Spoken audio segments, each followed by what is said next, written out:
I'll just go ahead and get started. So, good morning, everyone, and welcome to the Fall 2026 Student Hiring and Processing webinar. My name is Eric Cuevas. I am the lead HR operations technician in the Office of Human Resources. And also joining me today is Isabel Casas from the Career Center, who has something exciting to share right at the start of the presentation in regards to a college readiness program for the program of From Here to Career. Obviously, she'll share more on that. Um, just want to give a couple like house, keeping rules before we get started. The chat feature is open in case you do have questions. However, for the sake of brevity and for the recording of this presentation, we will answer most of these questions, at the end. We'll have a designated point for Q&A. But all right, so let's go ahead and get started. So here's the agenda for today. So like we said, there'll be an announcement from Isabel in regards to the college readiness program. I do have some updates on what's to come, as far as the Common Human Resources System, also known as CHRS, wrapping up this current summer session, and then the student hiring process going forward into the fall semester. Also, give a little bit more context on that and then get some time for Q&A at the end. But all right, so I guess I'll turn it over to you, Isabel. Isabel, are you there? Hi, yes, I'm here. All right, Um, so go ahead. Thank you, thank you. I hope everyone can see and hear me. Thank you so much, Eric, for allowing me the space and opportunity to come in during this webinar to present on a program that we offer out of the Career Center. Hi, good morning. My name is Isabel Casas. I'm a career advisor out of the Career Center here on campus. And I just wanted to make a quick announcement about a career readiness program that is available to your departments, specifically for these new on-campus student assistants that will be starting in the fall and the supervisors that will be supervising them as well. So I'd love to go on to the next slide and share a little bit more about our program. So this is a 3-month career readiness program that is made for both the student assistants and also the supervisors. So it's a collaborative program that helps on the supervisor end allow them that space and time to connect with other on-campus supervisors here at CSUN in terms of connecting with them and sharing best practices, but also, we do have as part of our on-campus student employment team, a couple of resources that we share to new supervisors or returning ones.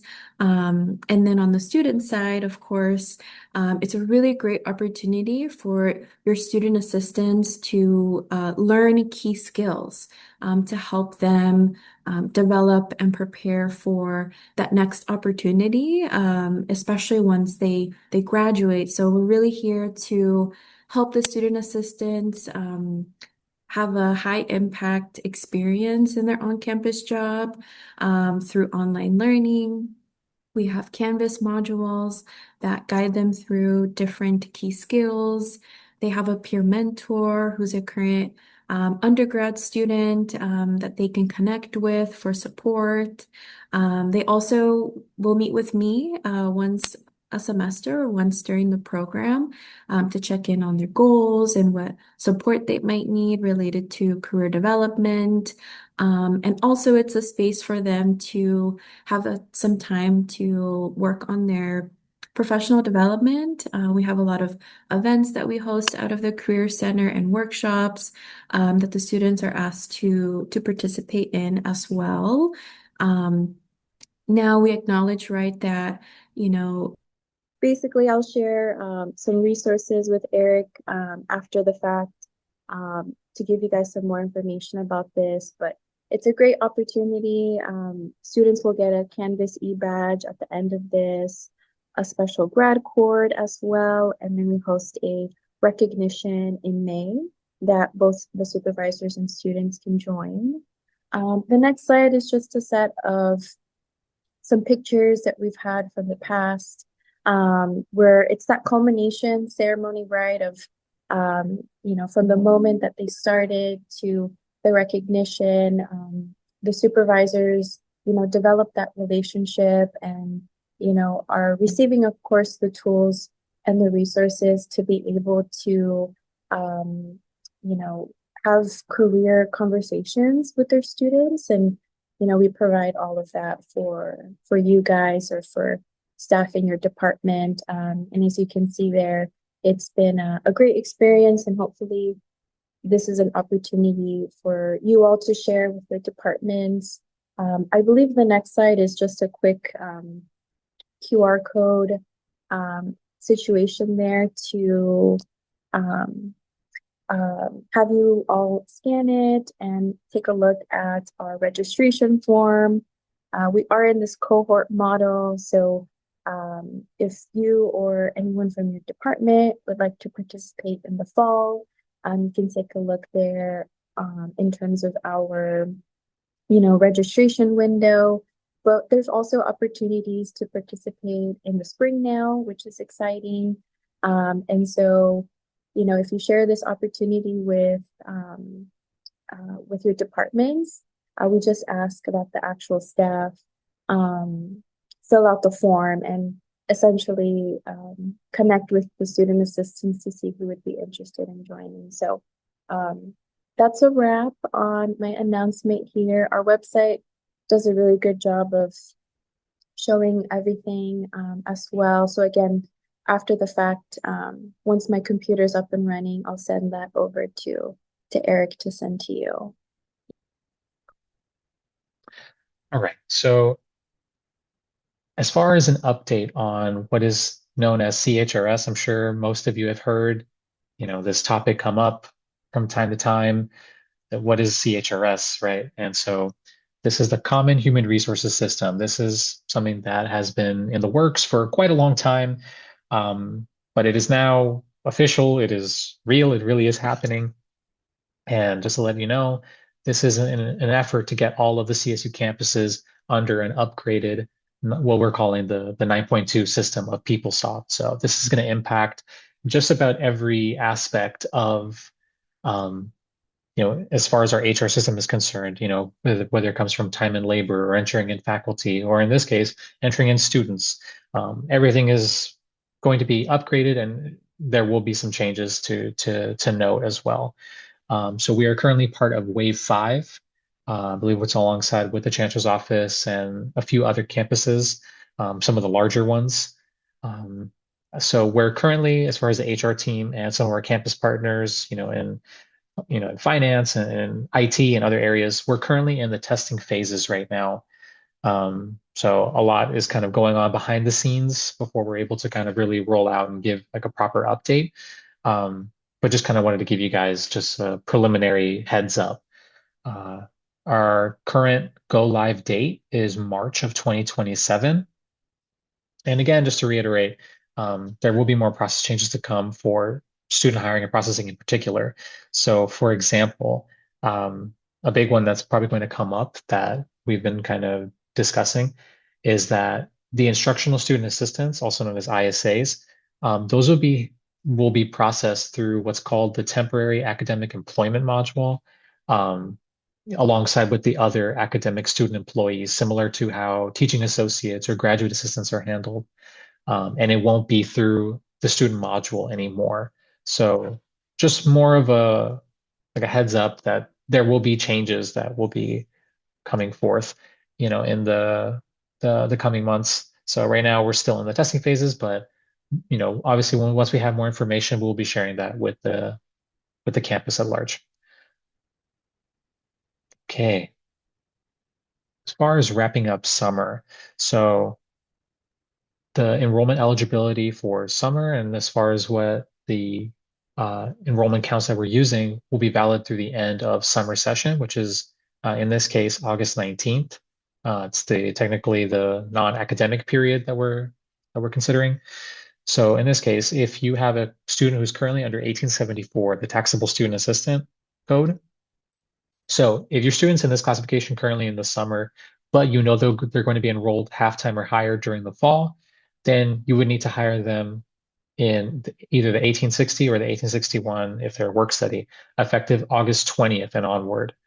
In the case of a student who has graduated in the spring and won't be returning in the fall, they cannot work past August 19th.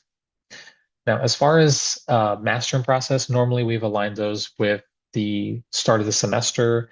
So I believe that'll be the same case, this year as well. But still, obviously, need to confirm more internal details on that. But as far as the other codes, I'll get into in a sec. For federal work study, 1861 job code, the start of the semester, August 20th, should be the first day that students can begin to earn their Federal Work Study Award through their authorized job under 1861. And I believe the Federal Work Study Office will send out a communication in regards to that. As far as 1868s or 1150s, so these are the student employees or the international student employees, and then 1150s are the instructional student assistants. You will need to review their appointments and either extend or separate as necessary. So if you need to extend, you can check their end date using job history. I'll go more into how that's done in a later slide. And then as far as separation, there will be no mass term for these groups. It really is going to be reserved just for those 1874 student group. For these, it is more the department's responsibility to manage these records. But like I mentioned, fall semester begins Thursday, August 20th. Now, normally, and for these past quite a few, academic years, the fall semester usually begins on a Wednesday. However, given that it's on a Thursday, this does mean that there is kind of a difference in the split week rules. So, like I'm mentioning here, from the 16th to the 22nd, the way that we're counting the work week, that's considered a split week of non-academic period and an academic period. So after hiring your students in the either 1860 or 1861, effective August 20th, then they may work up to a maximum of 32 hours during this particular week across all of their positions. So that is a max across all their jobs.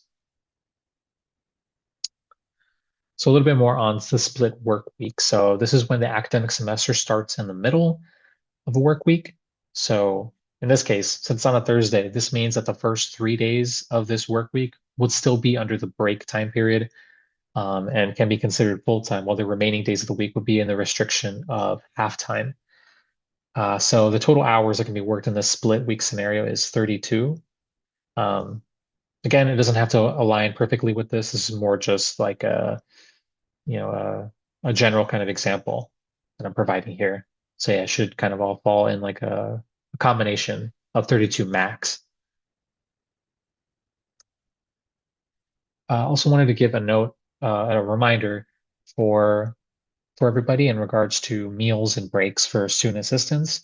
So generally, they'll be given a 15-minute break during a 4-hour shift and at least a 30-minute break for lunch during a 5 to 6-hour shift. 15-minute break is paid and the 30-minute lunch is not.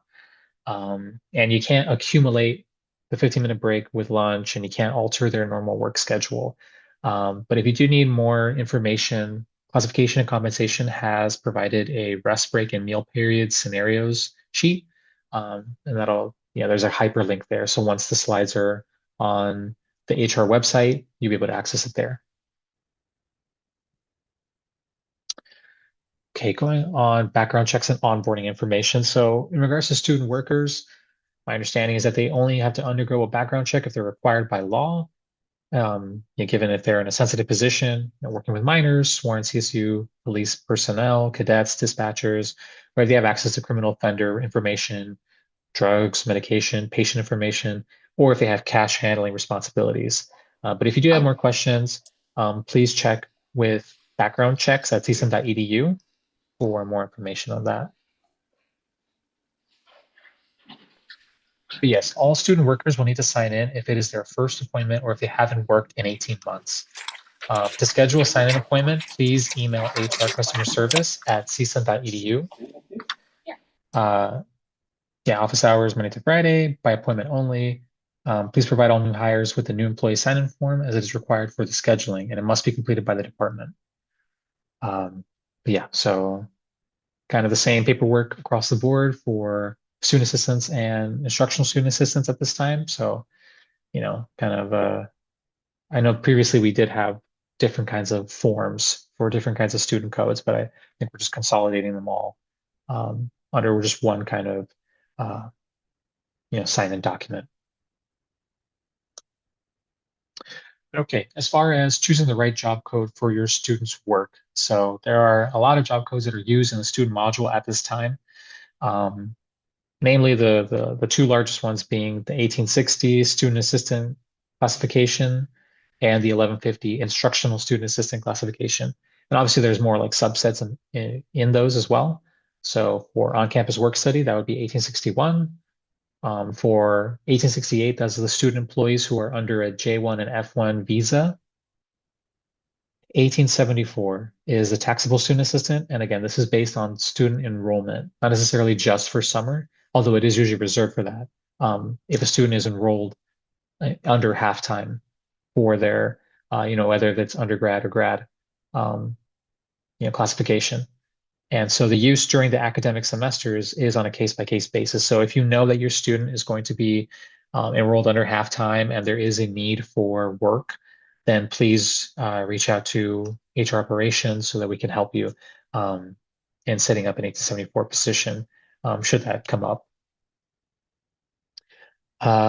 See, 1150s instructional student assistants. Those are your tutors, graders, working alongside with faculty as an academic student employee position. But there's also subsets there. So the work study 1151 or 1153, on campus, off campus, and 1152, which is just the off campus ISA, I believe paid under state funds. Yeah, but if I haven't mentioned, the 1860, the student assistant is sort of like the general doing kind of administrative support, clerical type work. I mean, it's quite a broad umbrella, and their work is kind of can cover quite a lot of bases. But as far as defining the two, um, instructional student assistants, you can think of them as the ones who do tutoring or grading, and student assistants do more of like the front desk coverage or admin support type work. So a little bit more on these classifications. So as far as 1860, they are represented under bargaining unit R15. Fortunately, we're still awaiting that tentative agreement that would provide us more information on details of their position. So as of right now, we're still just kind of going business as usual for the time being until we get that. So once a student is hired, they can be terminated and rehired based on a department's need.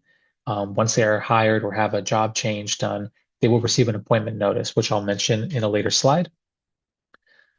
So best practices when hiring or processing a student assistant. These require an end date. So always, always, always enter an end date for the student.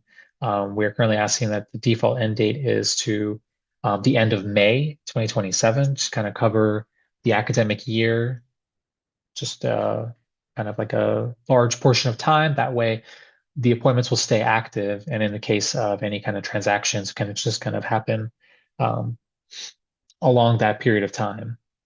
And there could be some tricky moments if a department doesn't extend an appointment, and then there's a transaction that needs to sit on top of that effective January 1st. If you're only doing it semester by semester. So again, that is up to you if you want to do it that way. But we would sort of suggest against that and just do an appointment starting from start of the semester through to end of May next year. We do ask that you notify the student of a separation, should it come to that. So before you do that, we ask that you ensure all hours that were worked were entered and approved, and you enter the separation effective 1 day after the last hour is reported, and to notify your payroll tech once you do the separation. Currently, the rates are $16.90 per hour, and maximum is 24. I do have another, oh, right. I do have another note on the appointment notice. So this is what it would look like, kind of a generic example. So this would be generated for all students who are hired, rehired, or have a new appointment. So it will be generated approximately 14 days after the transaction is keyed. So this will be generated, if they have any updates as well, not just for hires or new appointments, but pay rate changes or effective date changes. They would have this letter generated for them. And a note on separation. So we do ask that when you notify the student that you clearly state the reason. So if it comes down to budgetary constraints, that you let them know that's why. The reason must be objective, non-discriminatory, and aligned with employment laws. These student employees are still considered employees under both state and federal law. So should you have questions on, separating a student, if it's in regards to performance or that sort of situation, we do ask that you communicate with employee relations on that prior to doing so, or should you need the assistance. So on to 1150, the other kind of large group of classifications of students. So these students are represented under R11 bargaining unit, and they are under the group of academic student employees. So similar to teaching associates and graduate assistants. They have separate appointment letters that are hosted on our HR website that, once the transactions are done, you can, load that information onto the letter, and the department handles that to stipulate their job duration, job duties, and that's provided to the student. Yeah, the rates, haven't changed as of this time, as far as I'm aware.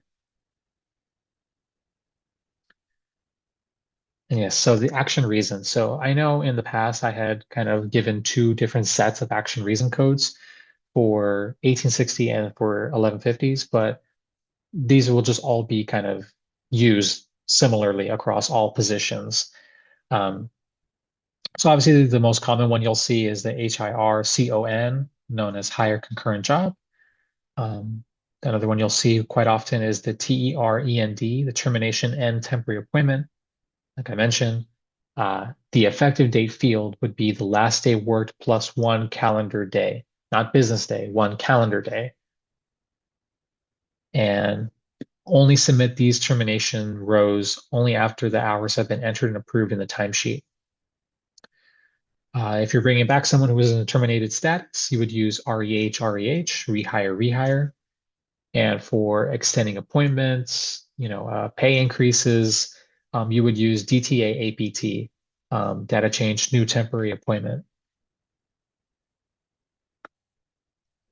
So as far as the navigation to the student module, as of this time, it would look something like this. So once you log into your CSUN portal, under HR, you would select HR admin, and then it would take you to this page where you would select student employment. Obviously, you may not have all of these options. So just try to look for the option that says student employment. From here, it'll take you to the student employee search. Then you search for the student that you would like to hire or update their job role. We do suggest that you search using either employee ID or national ID. That's also their social security number. Just because if you search by their last name or first name, there could be a lot of students with very similar names in our system. So just to prevent you from entering in, a new hire on someone who, is not associated with your department at all. It does take quite a bit of cleanup on that. So just to prevent that from happening, just make sure you're using employee ID or national ID preferred in searching. So from there, you'll be directed to the student job summary page. And you can do one of two things here. So you can either add a concurrent job. So this is used for new hires or for an additional appointment. Or you're adding a row to an existing job. So if they already have an active position, you would see in the student current job there in that screenshot below that you would select the add button, and that would allow you to stack a transaction on top of what's currently on their record. But for starters, let's go on to the hires, and we'll see how that is processed. So the effective date would be the first day of their appointment. given our enrollment eligibility rules. So for 1860s, we're asking that if they are enrolled half-time or more, then the first day of the fall semester would be used as 8/20/2026 onward. So obviously you don't have to align it there, but it can't be earlier than that if they're not at halftime or more.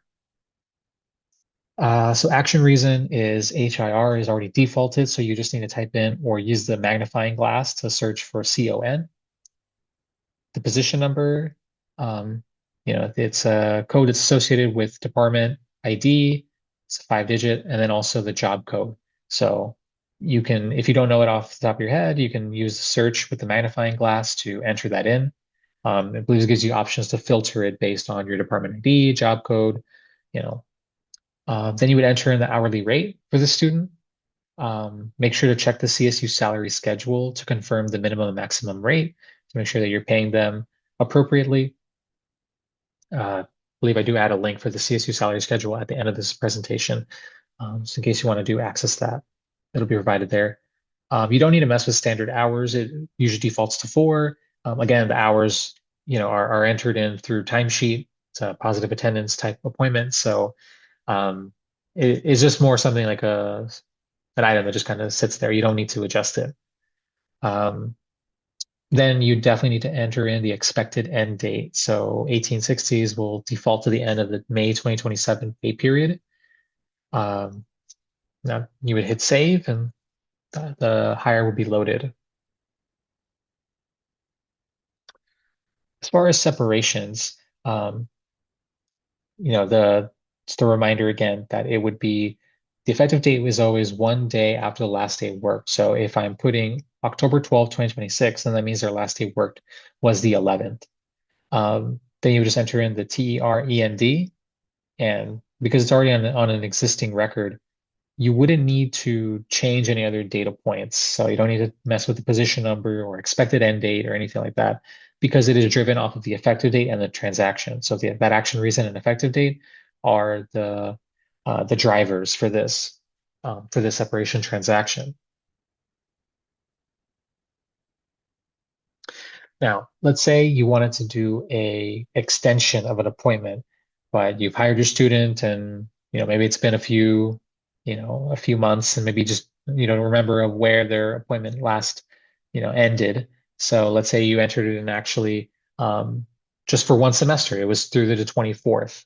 So if you want to double check that, you would click job history, because if you can see here on the student current job, it only shows the effective date of the most current transaction. It doesn't show the end date, but if you click job history, it'll take you and provide more information. And so there with that arrow indicating, it says expected end date is December 24th, 2026.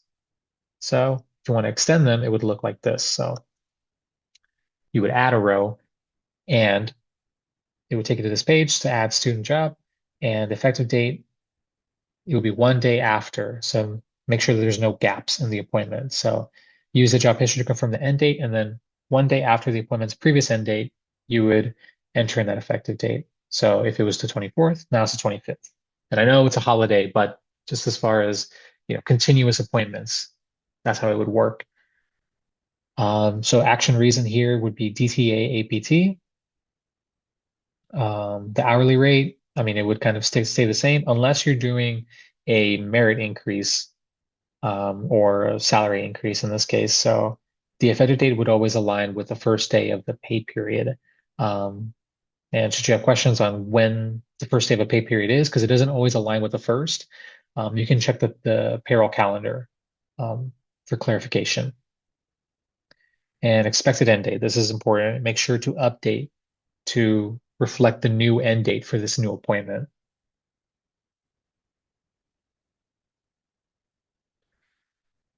All right, so as far as breaks and holidays, so the campus holidays currently for the fall semester are observed on September 7th, November 11th, and the 26th and 27th, and the Christmas break, so December 25th through the 31st.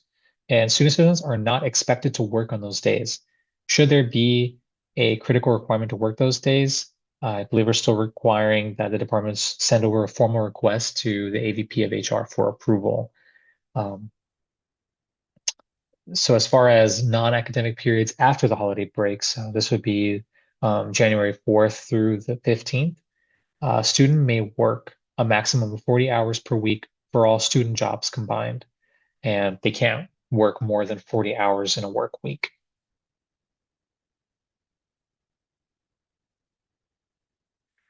Yeah, just a little bit more information as far as time and labor. During the academic semester, student employees may work up to but no more than 20 hours per week in all positions combined. This is due to the FICA exemption rule that they have that allows them to not have taxes applied to their pay, but it means that they can only work 20 hours per week maximum. As far as the timesheet, the way that it works is that it starts on Sunday and ends on Saturday. So the 20-hour restriction is applicable regardless if the week falls in a single pay period or includes a portion of another. So it's important to note that. Um, if a student has multiple jobs, it is a student's responsibility to coordinate their work schedules with their managers. So self-reporters, so those who have access to enter their own time directly in the system, must only report time after the work has been performed. So no entering in time in anticipation of. So yeah, advanced time entry is not allowed. Students who are not self-reporters must record time on the timesheet and submit it to their department. I believe I put paper, but obviously, if it's like a digital copy of it, that's fine as well.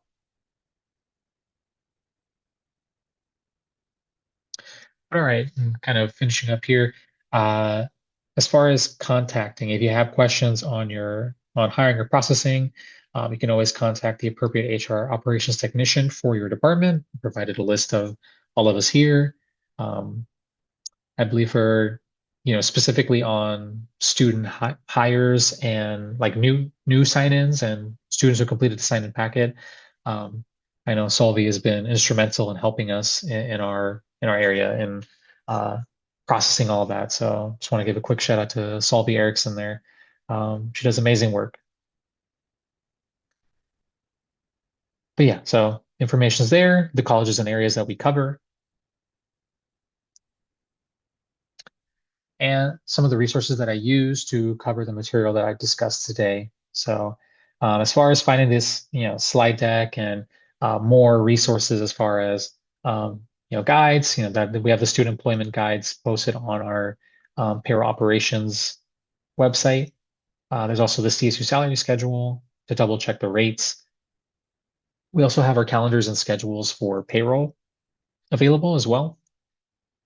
And I believe Hudson Comp has set up the Student Assistant Federal Work Study Compensation Plan. And if you have more questions on the R11 contract, that was provided there. Any questions in regards to R15 bargaining unit questions, those can be deferred to the union, to CSUEU directly, given that the tentative agreement has not been reached with the CSU at this time.